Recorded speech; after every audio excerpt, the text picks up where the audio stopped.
Bismillahirrahmanirrahim. Alhamdulillahi rabbil alamin. Wa sallallahu ala nabiyyina Muhammadin wa ala alihi wa sahbihi wa man tabi'ahum bi ihsanin ila yaumiddin, amma ba'd. Qala rahimahullah ta'ala. Setelah menjelaskan itu, sekarang kita masuk di pembahasan lain tentang sahabat lagi. Dari keyakinan Ahlussunnah wal Jamaah, kata beliau, wa yuhibbuna ahlal baiti, ahla baiti Rasulillah SAW, wa yatawallawnahum. Ini dari usul ahli sunnah wal jamaah juga. Itu mereka cinta kepada ahlu baiti Rasulillah SAW. Disebutkan oleh As-Sa'di rahimahullah bahwasanya kecintaan terhadap keluarga Nabi SAW itu dari kewajiban yang dimana ditunjukkan dari beberapa arah. Yang pertama, kecintaan terhadap mereka karena keislaman mereka dan keutamaan mereka dan terdahulunya mereka masuk di dalam Islam. Ini yang pertama. Jadi kewajiban kita cinta kepada ahlul baiti Rasulullah SAW itu dengan beberapa arah. Yang pertama, karena keislaman mereka,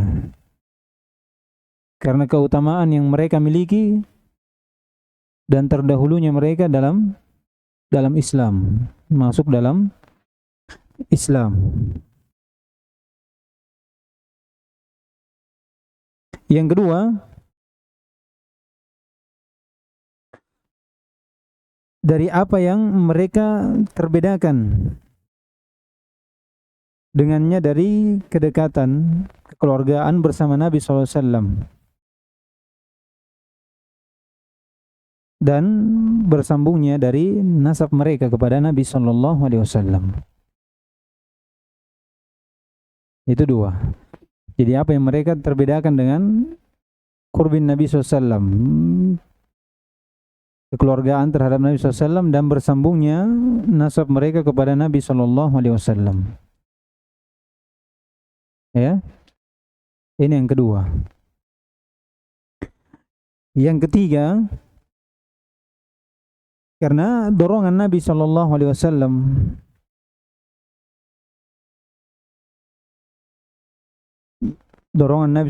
terhadap umatnya untuk mencintai keluarganya, untuk mencintai keturunannya.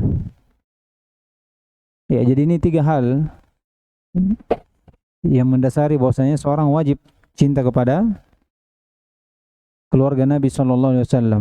Yang pertama apa tadi?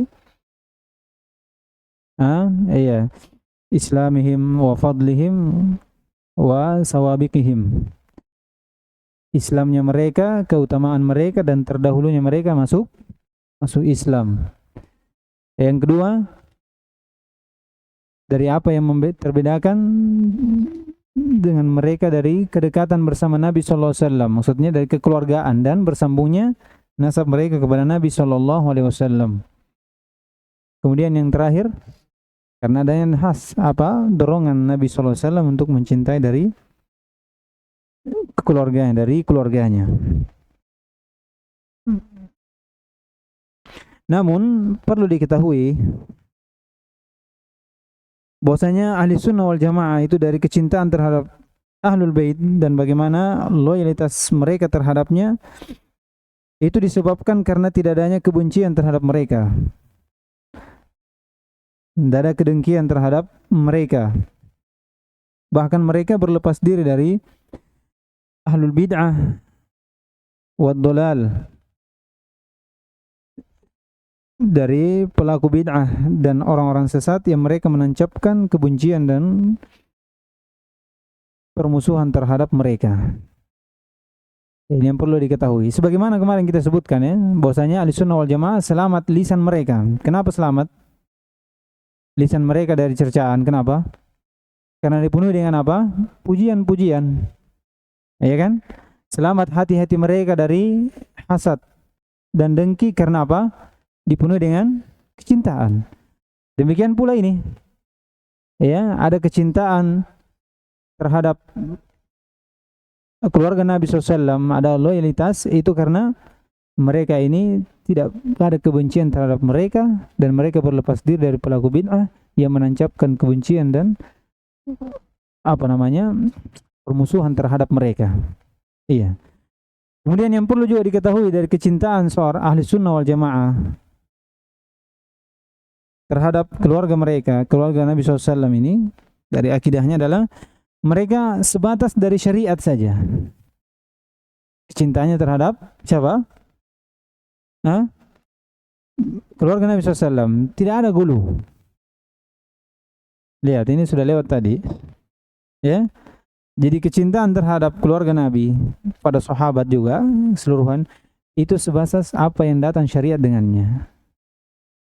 Cintaannya karena dia itu adalah keluarga Nabi, karena sahabat Nabi SAW. Dahulunya dia masuk Islam, keutamaan yang mereka miliki. Ya, dia berada di mana? Di masa yang paling baik.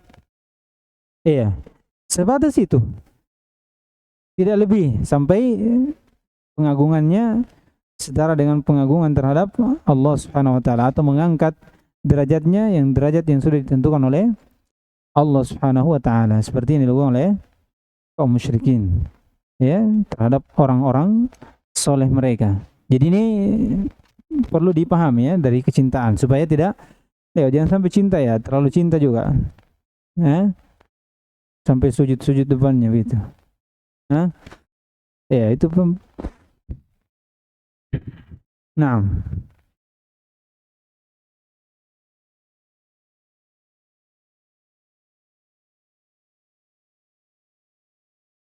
Kemudian kata beliau,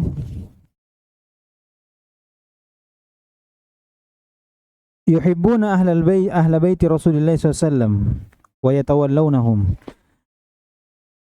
Ahlul bait, siapa itu ahlul bait? Diperselisihkan oleh ulama dengan beberapa ucapan sebagaimana disebutkan Ibnu Qayyim rahimahullah. Siapa itu ahlu baiti Rasulullah sallallahu alaihi wasallam? Dan disebutkan bahwasanya yang rajih dari ucapan ini adalah siapa yang diharamkan atas mereka sedekah. Siapa yang diharamkan atas mereka sedekah, itu namanya siapa?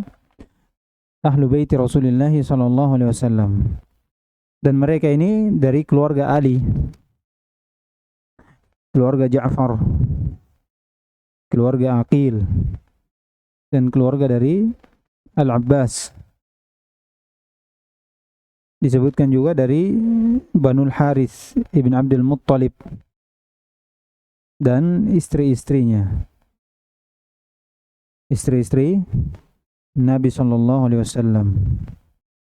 Jadi berapa semua? Ada 6 ya. Iya, Alu Ali, Alu Ja'far, Alu Aqil,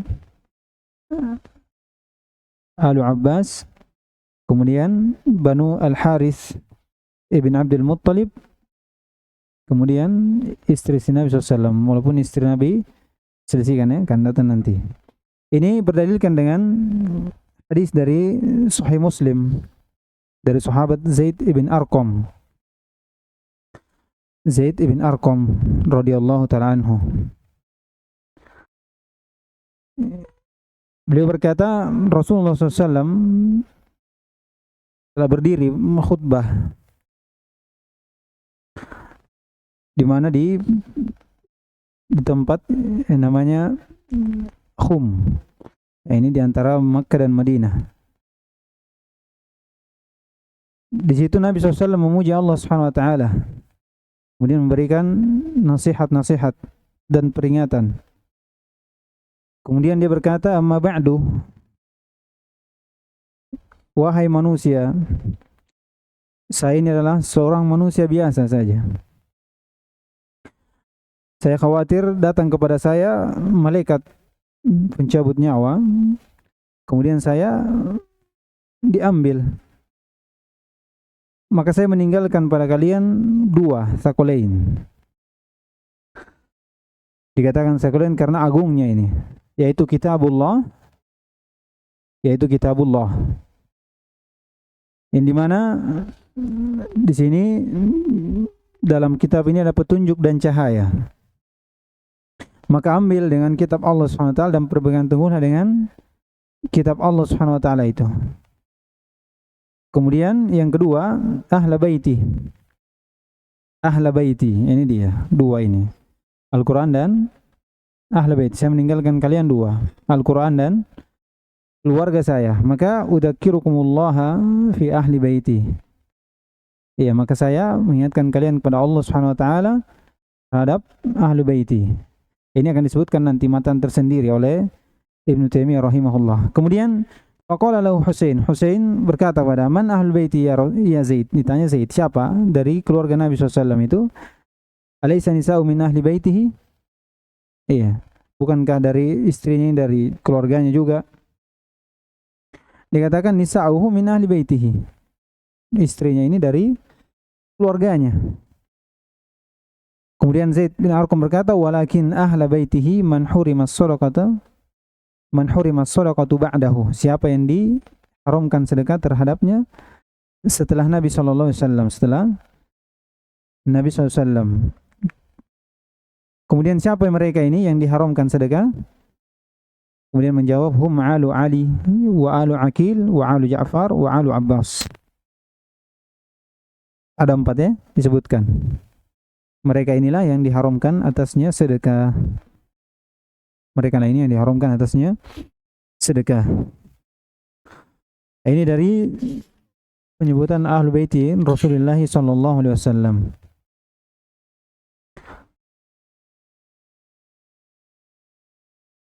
Kemudian dari istri Nabi SAW ini ada perselisihan ya.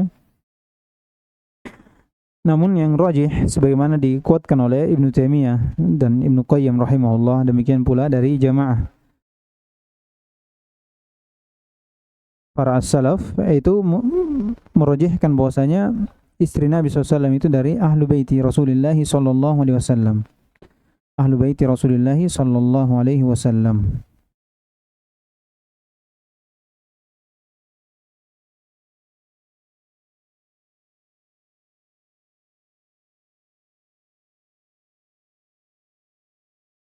Kemudian dalil yang menunjukkan hal tersebut bahwasanya istri Nabi SAW itu dari Ahlu Baitihi disebutkan dari hadis bahwasanya masuk juga dari istri Nabi SAW dan hadis inna sadaqah la tuhillu li Muhammadin wala li ali Muhammad.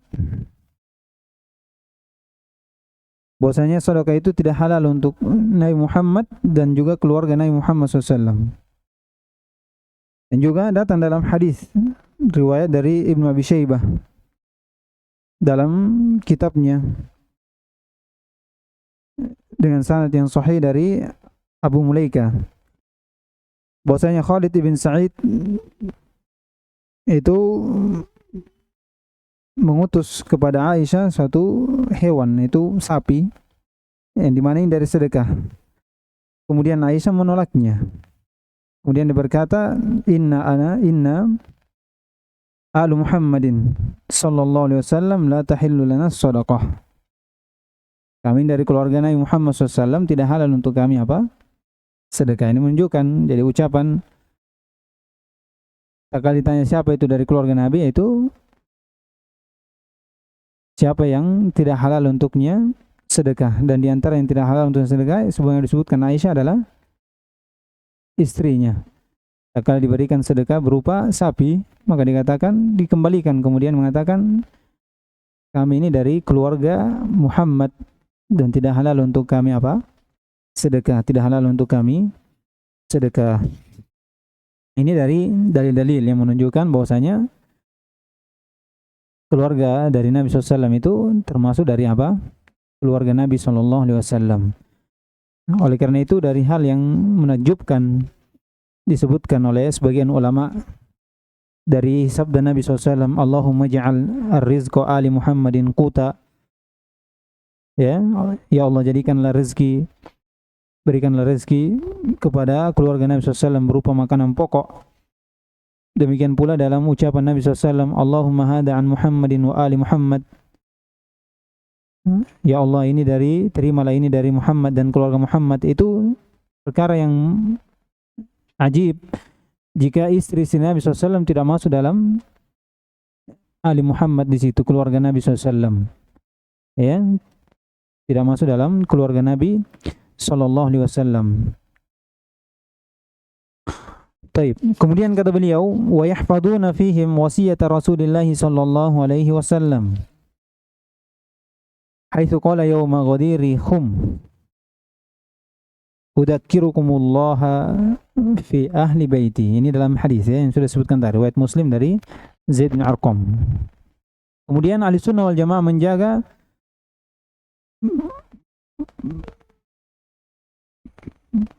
wasiat Rasulullah SAW terhadap mereka. Ini wasiat karena Nabi SAW itu memberikan dalam isyarat dalam hadisnya. Ya, wa ana tarikum fikum saqalain awwaluhuma kitabullah wa tsani ahlu baiti. Kemudian dikatakan di akhirnya udzakirukumullah fi ahli baiti salasa marrat, 3 kali. Ini wasiat dari Nabi SAW. Kata beliau, mereka menjaga wasiat Nabi SAW pada mereka ini dari apa yang disebutkan Nabi SAW dalam khutbahnya ini di Yaum Ghadir Khum. Nah, ini di mana manusia berkumpul untuk mendengarkan khutbah Nabi SAW. Kata Nabi SAW, udzakirukumullah fi ahli baiti. Maknanya disebutkan oleh Ibnu Utsaimin rahimahullah, yakni udkurullah, ingatlah Allah Subhanahu wa taala, udkuru khaufahu wa intiqamahu. Ingat dari bagaimana adab Allah Subhanahu wa taala, siksaan Allah Subhanahu wa taala jika kalian menyia-nyiakan hak dari keluarga Nabi SAW. Ya, menyia-nyiakan dari hak Nabi SAW, keluarga Nabi SAW. Tidak ada kehormatan terhadapnya, tidak menghormatinya, tidak mencintainya. Kemudian lagi kata beliau, wadkuru rahmatahu wa thawabu. Namun kalian juga ingat dari rahmat Allah Subhanahu wa taala dan balasannya jika kalian tegak kepada hak mereka. Yaitu mencintai mereka, menghormati mereka, memuji mereka. Selain dia dari sahabat Nabi SAW, dia juga dari apa? Dari keluarga Nabi SAW. Keluarga Nabi SAW.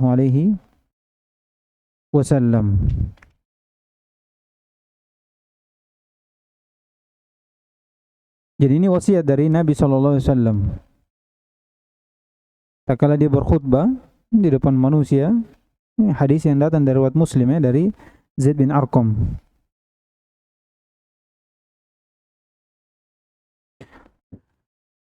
Jadi dikatakan dalam hadis itu, ana tarikum fikum saqulain. Itu 2 yang berat, yaitu Al-Quran dan Ahlu Bait. Dikatakan berat karena keagungan dari keduanya, keagungan dari keluarnya dan beratnya dari beramal dengan keduanya tersebut. Nah, ini disebutkan oleh An-Nawawi rahimahullah.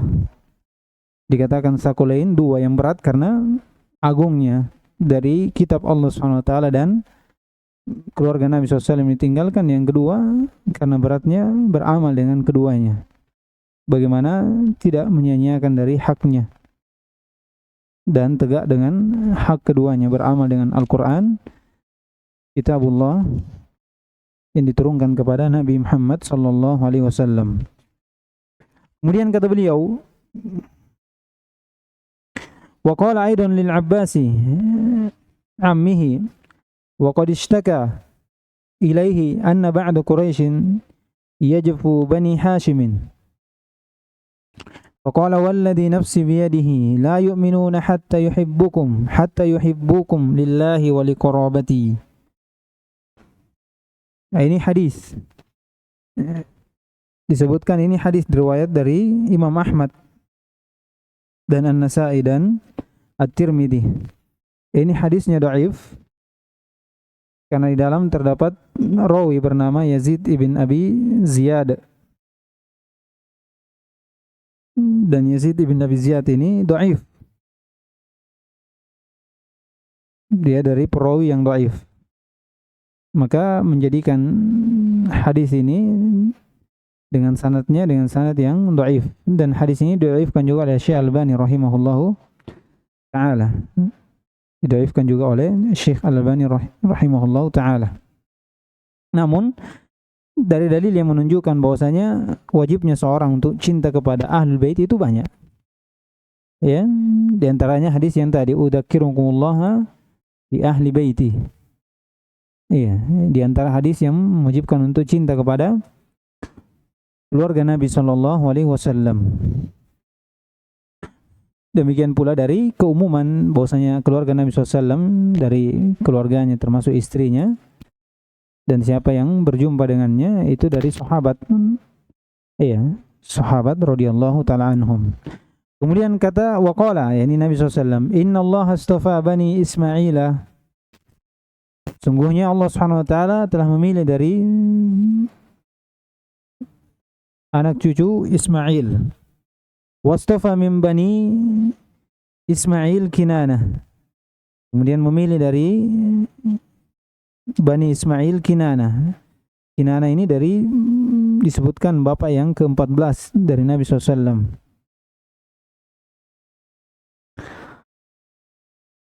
Wastafa min Kinanata Quraisyan. Kemudian memilih dari Kinanah sini itu Quraisy. Disebutkan Quraisy ini dari bapak yang ke-11 dari Rasulullah SAW, yaitu Fahri bin Malik. Ada juga yang menyebutkan ini bapak dari yang ke-13, yaitu An-Nawar ibn Kinanah. Wastafa min Quraisyin Bani Hashim, dan memilih dari Quraisy Bani Hashim. Bani Hashim ini bapak yang ketiga dari Rasulullah SAW. Kemudian wastafani, yani Rasulullah SAW min Bani Hashim. Min Bani Hashim. Kalau ini hadisun sahih. Hadisun sahih. Ini dari penunjukannya bahwasanya dari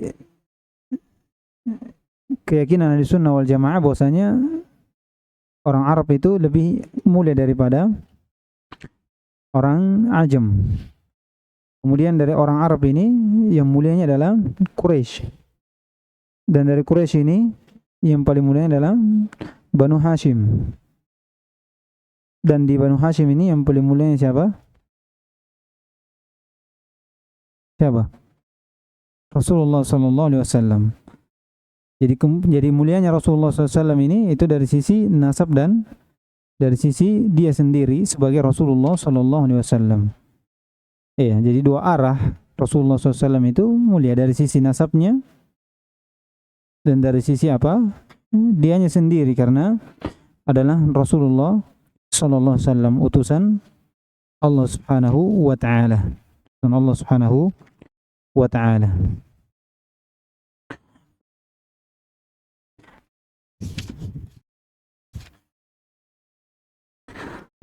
Mana?